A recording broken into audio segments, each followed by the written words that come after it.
BEDEM ezali parti politique oyo ezali koluka pouvoir yango wana nakolobana en français parce que là je vais m'adresser au président de la République. Nous demandons pour cela au président de la République démocratique du Congo d'associer les cadres de BEDEM dans la gestion de la chose publique afin que nous mettions en application tous les enseignements que nous avons reçus en vue de la bonne marche de notre pays. BEDEM dispose de cadres compétents, dotés de valeurs morales et spirituelles qui sont capables de bien gérer les entreprises du portefeuille, de bien gérer les villes de la République, de bien gérer les communes et toutes les entités de notre pays.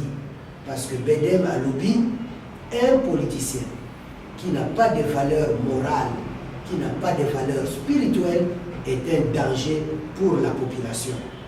La fois passée, lobby Oyo, Nathalie point de presse, le président de la République, son Excellence Félix Antoine Tshisekedi Tshilombo, Azo Kokamwa, a lobby degré ya corruption et ça dans mon canabiso, Azo Kobanga, a lobby degré ya détournement ya bozui, ya moka, et ça likolo tellement makasike, a kondaki même prêt.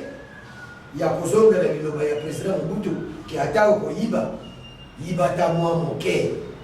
Alors, il y a un côté malobi, à comment qui peut bien y avoir le bayango. Alors, biso na BEDEM, tant que tu es le Kowana de lobby, non, c'est parce que tous ces politiciens-là n'ont pas été préparés comme BEDEM dans les valeurs morales et dans les valeurs spirituelles. Il y a eu qu'on distinguait bien privé, na bien publicité. Or, biso na BEDEM, Batolobaka na Kikongo, qui a mes voix, qui est au Kavoako.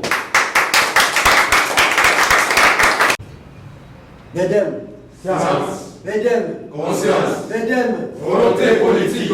science et conscience. Volonté politique. Science et conscience. Volonté politique. Science et conscience. Volonté politique.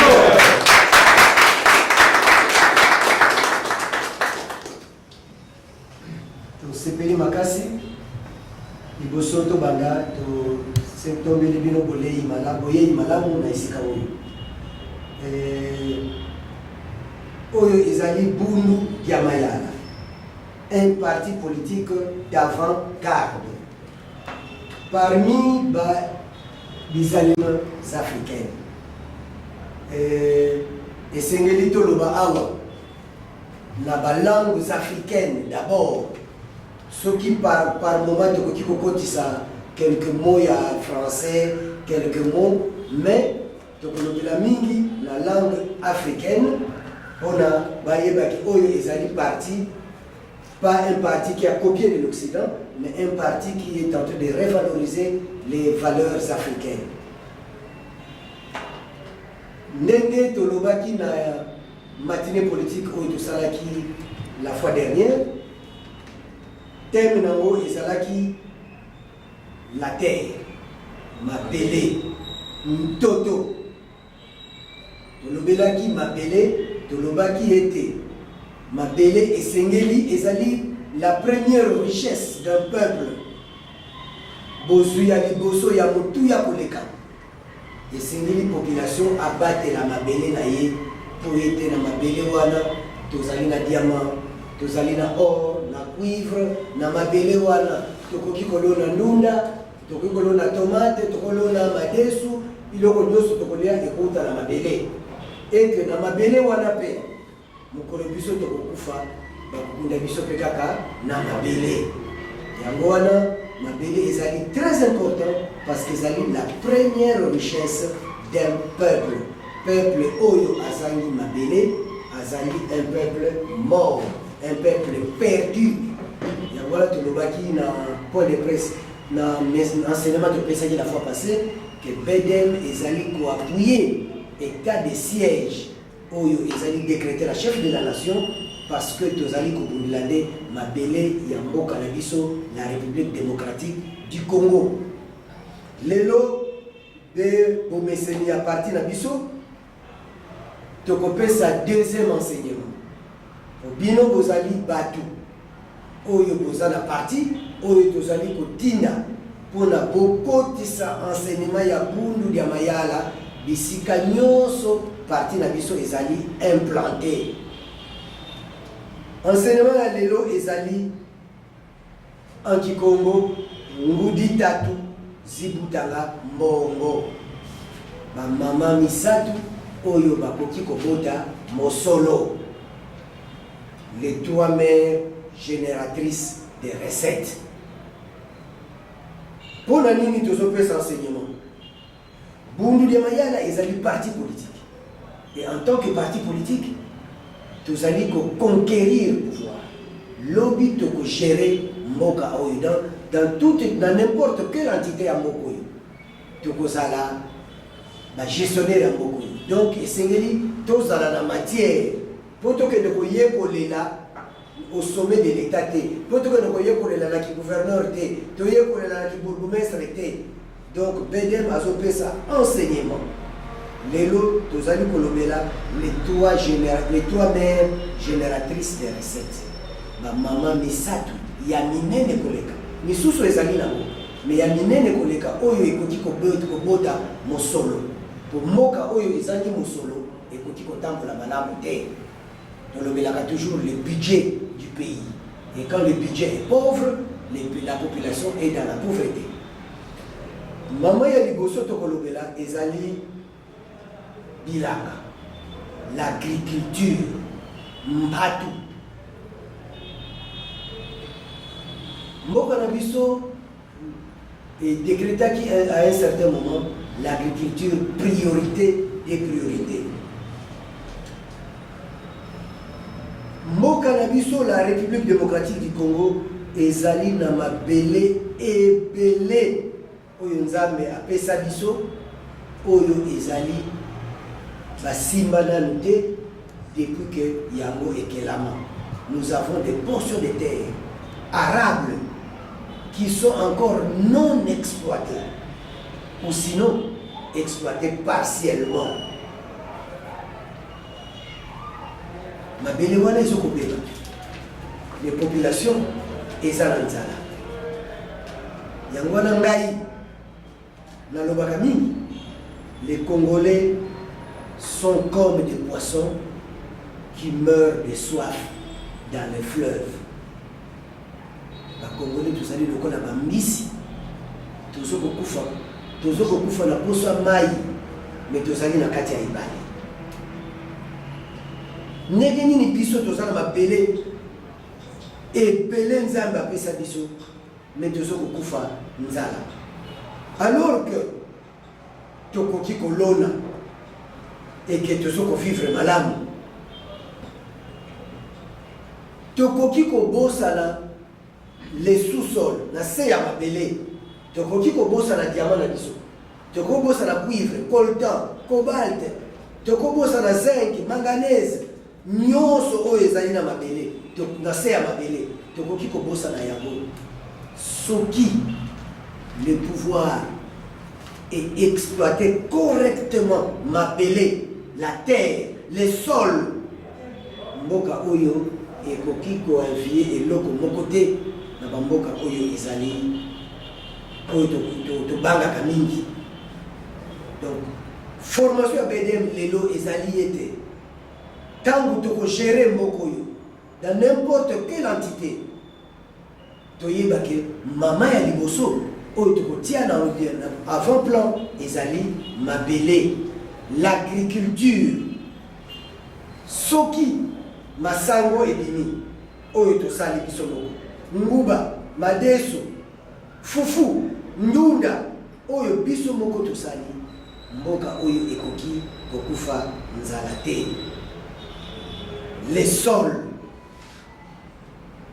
l'agriculture, il faut tozwa yango comme eloko ya liboso oyo efengeli tobatela esengeli tosala agriculture mboka na biso ekozala na mbongo ebele. Nakambwaki mokolo moko bato un pays du Maghreb baye kozwa mabele oyo ya mboka na biso, la terre, et puis baye kozwa mabele bazwi poubelle ya RDC bakena yango na mboka na bango balongoli biloko ya salite bazwi mwa mabele oyo etikalaki babwaki yango na désert, babaloli yango na zelo oyo eza na désert na mabele oyo ya biso baloni pomme de terre ebimi parce que mabele oyo ya Congo ezali très riche. Tango esangani na zelo oyo ya bango eboti pomme de terre ebele balie oyo etikali baye koteka wapi na République démocratique du Congo. Voyez le contraste. Et ça le kola injure, non? Oui. Mais voilà, soki bango moi mabele muke basangisi na zelo bazwi pomme de terre boko biso tozala mabele à l'état brut oyo ezali na richesse ya koleka tokozwa quantité nini ya matière. Ngonga moko Mzee Laurent Desire Kabila ayela biso ba militaire zimbabwéen bazali kolala na aéroport de Njili bazolala kuna bazana tomate na bango bayaki nango babandi kolamba bazwi ba graine na tomate babwaki kaka na mabele balamuki na tongo ba graine wana ibani kopi balobi leo mabele ya ndenge nini basoda wana bandi kosala bilanga basali bilanga bazwi ba graine wana baloni tomate bimi ebele bamama nyonso ya Kingasani basopani toke kosomba tomate ya bazimbabwéen oyo baloni na mabele na biso mais biso tozali kolala poni. Donc biso ba formateur ya BDM toyeba ete il faut totia agriculture à l'avant-plan yango kote ko développer mboka na biso. Tango bozokende kopesa mateya oyebisa que tango bakonome yo bourgmestre, tango banome yo maire de la ville, tango banome yo chef de collectivité et le Fosala. Qu'est-ce que je dois faire pour l'agriculture? Il y a entité dans l'Aïe et Mata. Ce qui a mati, la population a une population là, il va faire la terre.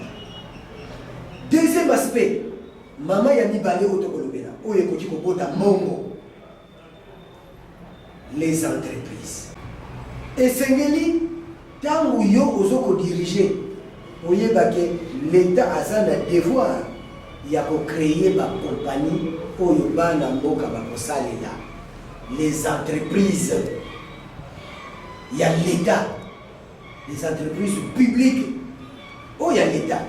Oyobana mboka bakozwa musala.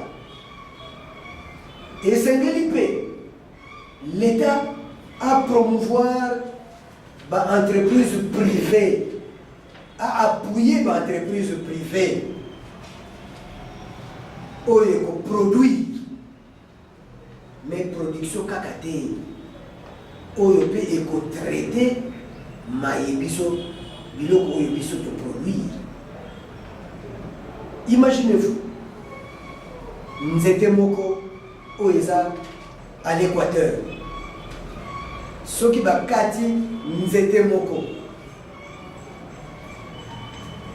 euti équateur eye na Kinshasa, Kinshasa amemi yango na boma, boma eke na mwanda ekei ti epa bamindele balambi nzete wana batindeli biso bakaye, batindeli biso balivre, batindeli biso baalimete.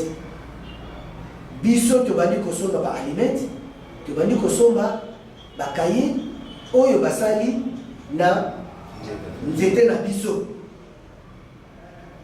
Mais sikoyo esengeli to en tant que politicien totia na mutu na biso, qu'est-ce que nous devons faire pour to banda ko traiter à l'interne bozui oyo ya biso ba congolais, au lieu que Miss oyo euti epa na biso ekende epa ba misusu batiango na sardine bazongisela biso to banda kolia mo morceau ya moke ya Miss alors que euti na mai na biso. Voilà donc ezali na devoir na biso en tant que politicien toyekolisa ba congolais et même ba oyo bazo kokamba mboka na biso lelo po bayeba ete esengeli to créer ba compagnie et puis ba compagnie wana et produire kaka te, mais to koma jusqu'au point de traiter ba produit na biso à l'interne. Voilà. Esengeli to sala mombungu esengeli to sala mombungu bokomona ete soki tosali agriculture, tosali entreprise, tosali na commerce, tokoevolue malamu koleka. Esengeli tosenga population na biso basala commerce mpona kobotisa oyo tozala yango. Ozalaki na eloko moko obotisa yango komi mibale, ekomi misatu, ekomi mine.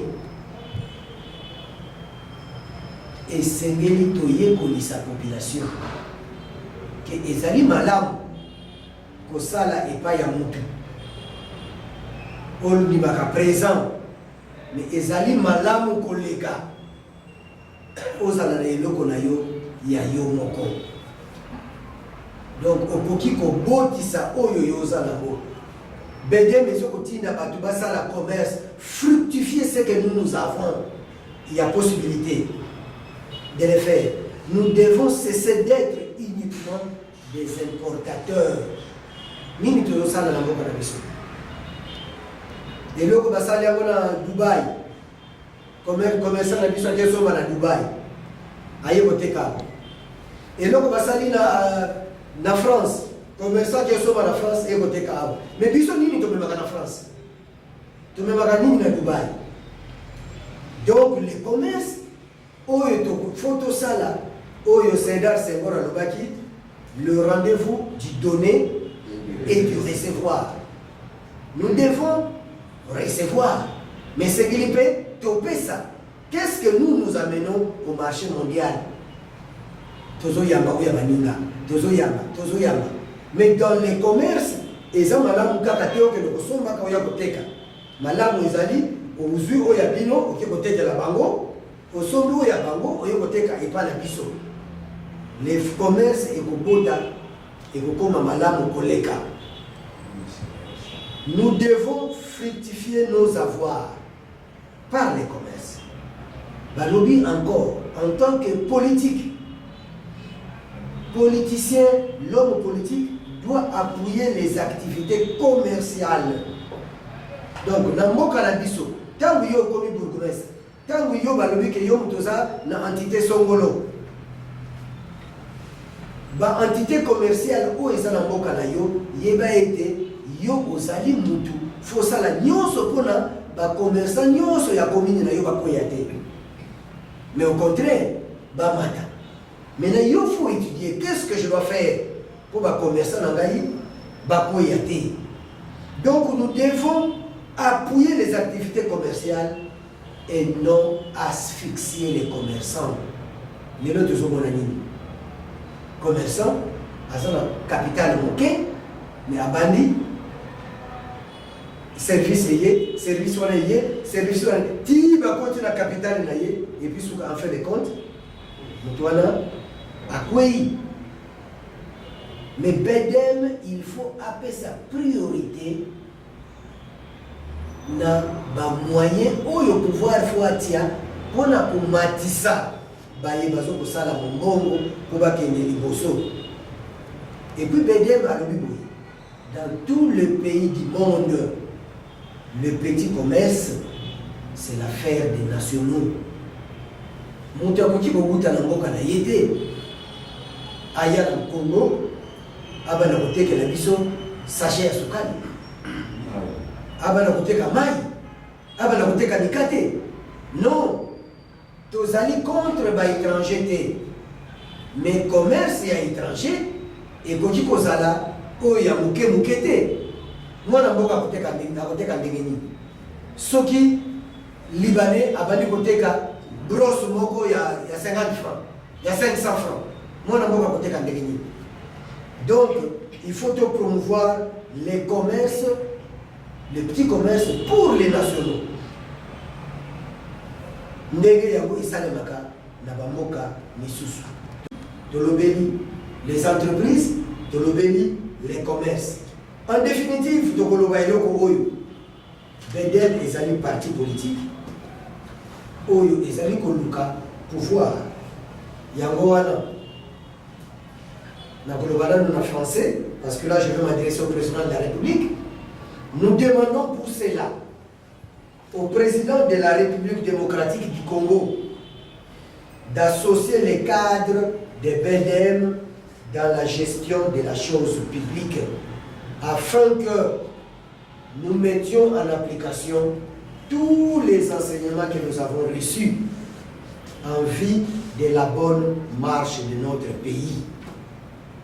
Bedem dispose de cadres compétents, dotés de valeurs morales et spirituelles, qui sont capables de bien gérer les entreprises du portefeuille, de bien gérer les villes de la République, de bien gérer les communes et toutes les entités de notre pays.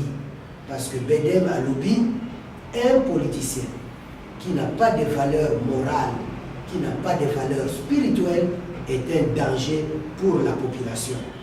La fois passée, lobby Oyo, Nathalie, point de presse, le président de la République, son Excellence Félix Antoine Tshisekedi Tshilombo, Azo Kokamwa, a lobby degré ya corruption et ça dans mon canabiso, Azo Kobanga, a lobby degré ya détournement ya bozui, ya moka. Et ça, l'écolo tellement makasi que a qui même est prêt.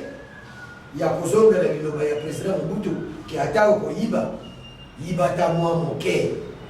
Alors, qui a voté Malobi, a comment qui peut bien Koloba Yango.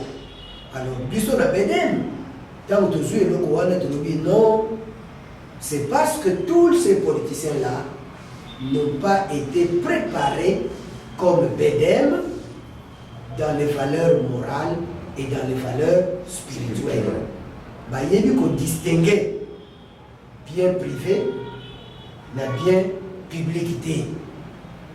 Or, Bisson a Bedem, le Bakarati Congo, qui a mes voix, qui est au Kavouako.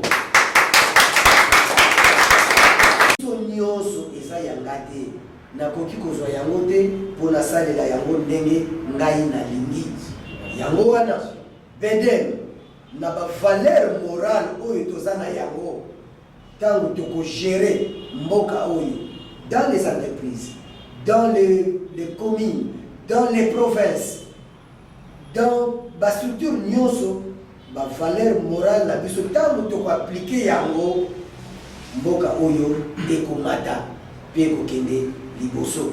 Voilà donc vous mes ambassadeurs, na moi petite leçon na pesi bino lelo na tindi bino na marché, na tindi bino sikoyo bo panza enseignement oyo tout membre de BEDEM et tout citoyen de la République démocratique du Congo. BEDEM ne travaille pas seulement pour BEDEM, pas pour lui, mais pour toute la République. Pour paix savoir enseignement, pour Baye Baïté, nous devons bien gérer le bien de l'État et nous devons donner de la valeur à l'agriculture, donner de la valeur aux entreprises et donner de la valeur au commerce. Nous avons fait notre travail. BEDEM est un parti politique. Le dernier point que je dois vous suggérer, Némoidantsemi est très grand. Je pense que quelqu'un me disait qu'un fou a ramassé un diamant. Et ce diamant est tellement valeureux, mais le fou ne connaît pas la valeur du diamant. Et il ramasse encore une lance-pierre. Et il voit un petit oiseau qui passe. Et il prend le diamant, il met dans la lance-pierre et il tire pour tuer le petit oiseau. Et heureusement pour lui, il a bien ajusté et l'oiseau est mort. Et il va récupérer le petit oiseau et il mange le petit oiseau et le diamant est perdu. Qu'est-ce que je voudrais dire par là? Les diamants, c'est les mois d'entier. Cet homme est très valeureux, très important. Mais c'est comme si nous n'arrivons pas à capitaliser la valeur de ce diamant qui est entre nos mains. Le monde entier connaît la valeur de cet homme.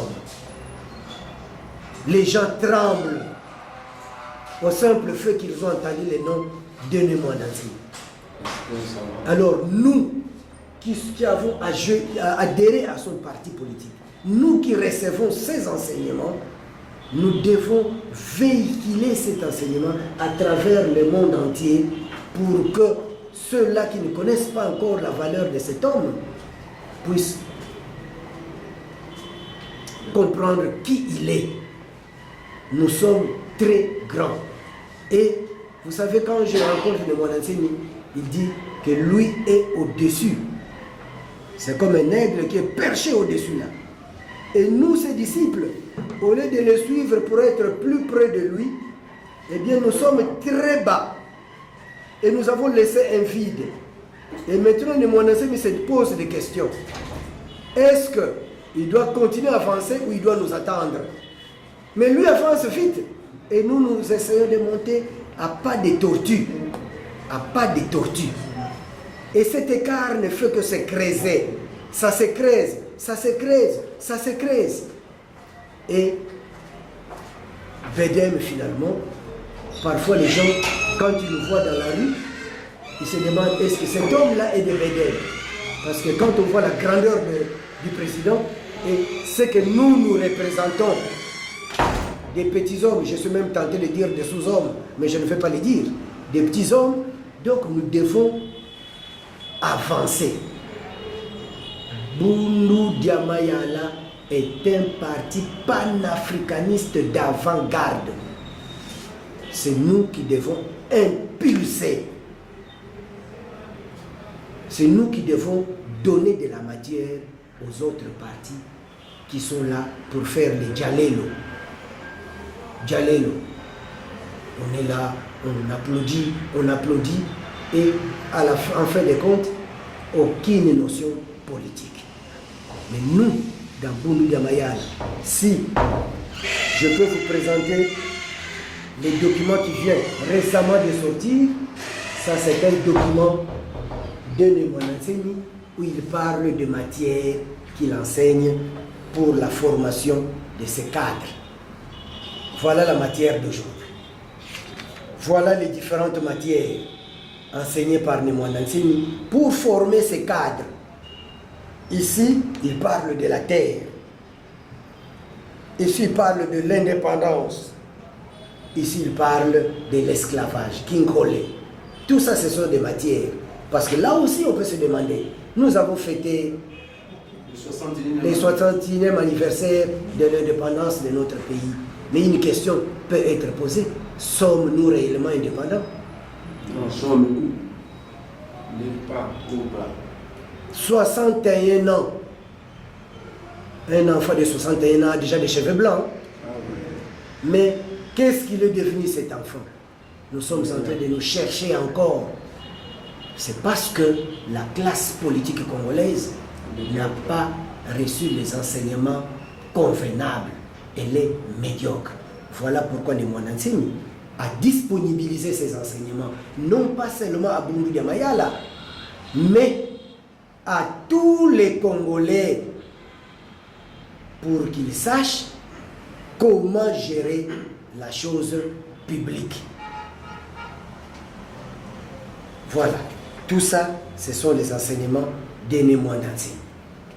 Il y en a tellement beaucoup, parce que les syllabistes comme ça, il y en a légion. Tout ça, ce sont les enseignements des Mwanantsimi. Vous voyez, il enseigne par des images. Hein? Il enseigne par des images. Tout ça, ce sont des enseignements que nous avons déjà reçus. Mais que les communs des partis politiques de ces pays ne possèdent pas. Voilà pourquoi nous sommes au-dessus de tous les autres. Nous devons donc capitaliser. Mais nous ne sommes pas encore arrivés à la campagne électorale. Mais nous devons nous battre. Parce que si tous ces enseignements se limitent entre les quatre coins de cette maison, ça risque de paraître inutile. Nous devons être aux affaires pour que chacun dans son coin, il puisse donner ses enseignements à toute la population de sa juridiction. Et de cette façon-là, notre pays sera géré avec les enseignements de Bundu Diamayala et avec les valeurs morales et spirituelles véhiculées par Bundu Diamayala. En ce moment-là, ce pays va vraiment être un scandale qui va étonner le monde entier. Quelqu'un disait, quand Dieu a créé le monde, il n'a pas... C'est comme une petite allégorie. Il a créé le monde et il n'y avait pas de minéraux. Il a mis les minéraux dans un sac. Il a jeté un peu de charbon en Belgique. Il a jeté un peu de pétrole en Arabie Saoudite. Il a jeté et il est venu au Congo la nuit. Et Dieu s'est fatigué. Il dit, je ne peux plus marcher. Il a pris tous les sacs, il a jeté au Congo. Les anges, ils ont dit, mais comment? Mais ce pays va être trop riche. Et c'est ça que nous sommes. Très riches. Mais des poissons qui meurent de soif dans le fleuve par manque d'enseignement. Voilà, Bundu Diamayala est venu réveiller non seulement ces militants, mais réveiller même les dirigeants de ces pays. Si les dirigeants de ces pays connaissaient la valeur de Mwanantsimi, c'est quelqu'un qui serait protégé jusqu'à la dernière énergie. Mais hélas, hélas, hélas, malheur à ceux qui comprennent. Edem, science. Edem, conscience. Edem, volonté politique. Science et conscience. Volonté politique. Conscience et conscience. Volonté politique. Science et conscience. Volonté politique. Ok, cela étant dit, nous vous disons merci. Tous les élèves comme ça, oyo bino pour ça la base pour la couper enseignement oyo et pas bateau nyonso. Tant bino pour ça là, tous les bateaux yoka écho pour tous les petits dabino. Ma monsieur soudé que vous avez il faut que la province orientale, il faut que na Lubumbashi, il faut que na Kivu, la province nyonso les 26 provinces. Vous avez que nous enseignement oyo pour la bateau nyonso baye baké BDM azali parti politique et Zoluka Bolango, il y a République démocratique du Congo. Je vous remercie.